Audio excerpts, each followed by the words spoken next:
கர்த்தருக்கு பிரியமானவர்களே, இயேசுசாமி உங்களை ரொம்ப நேசிக்கிறாரு. இன்றைக்கு நமக்குரிய வார்த்தை, நான் அவர்களுக்கு சௌக்கியமும் ஆரோக்கியமும் வரப்பண்ணி அவர்களை குணமாக்கி அவர்களுக்கு பரிபூர்ண சமாதானத்தையும் சத்தியத்தையும் வெளிப்படுத்துவேன்.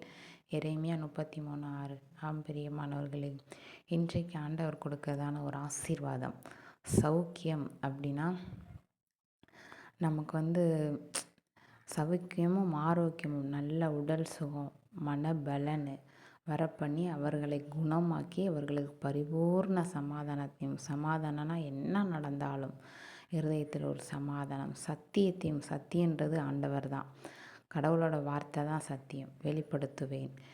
இது யாருக்கு அவர் செய்வார் அப்படின்னா, அதுக்கு முந்தின வசனம் சொல்லுது, என்னை நோக்கி கூப்பிடு, அப்பொழுது நீ அறியாததும் உனக்கு எட்டாததுமான பெரிய காரியங்களை உனக்கு அறிவிப்பேன். ஆமாப்பா, நம்ம ஆபத்து காலத்தில் மாத்திரம்தான் நம்ம கடவுளை நோக்கி கூப்பிட்றோம், அப்படி இல்லை. ஒவ்வொரு நாளும் ஆண்டவரே, நான் உங்களை நோக்கி கூப்பிடும்போது எனக்கு சௌக்கியமும் ஆரோக்கியமும் வர பண்ணின்னு சொன்னீங்களா ஆண்டவர். வியாதியாக இருக்கும்போது, சோதனை நேரங்களில், பாடுகள் மத்தியில், நீங்கள் என்ன பாதையில் கடந்து போய் கொண்டு இருந்தாலும் ஒரு நிமிடம் எத்தனையோ மனுஷங்களை தேடி போயிருப்பீங்க. நமக்கு உடம்பு சரியில்லைனா பெரிய பெரிய டாக்டரை பார்த்தா சரியாயிருமான்னு நினச்சிக்கிட்டு இருப்போம். இல்லைப்பா, எல்லாத்துக்கும் பெரியவர் ஒருவர் இருக்கிறார், அவர் தான் இயேசு கிறிஸ்து.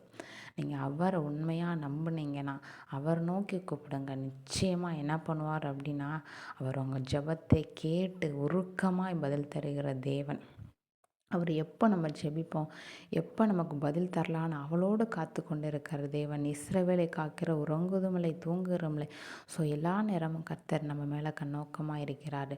இப்போ நம்ம அவரை நோக்கி கூப்பிடும்போது அவர் என்ன பண்ணுவார்னா, சௌக்கியமும் ஆரோக்கியம்னா நல்ல சுக பலத்தோடு வர பண்ணி அவர்களை குணமாக்கி அவர்களுக்கு பரிபூர்ண சமாதானம், பரிபூர்ணம்னா குறைவே இல்லாத ஒரு ஆசீர்வாதம், சத்தியத்தையும் வெளிப்படுத்துவேன். ஆமாப்பா, ஒவ்வொரு நாள் ஆண்டவர் நோக்கி கூப்பிட்டு பாருங்கள். எந்த காரியத்தில் நீங்கள் தோல்வியாக நினைக்கிறீங்களோ அந்த காரியத்தில் ஆண்டவர் ஜெயத்தை தருவார். God bless you. ஆமேன்.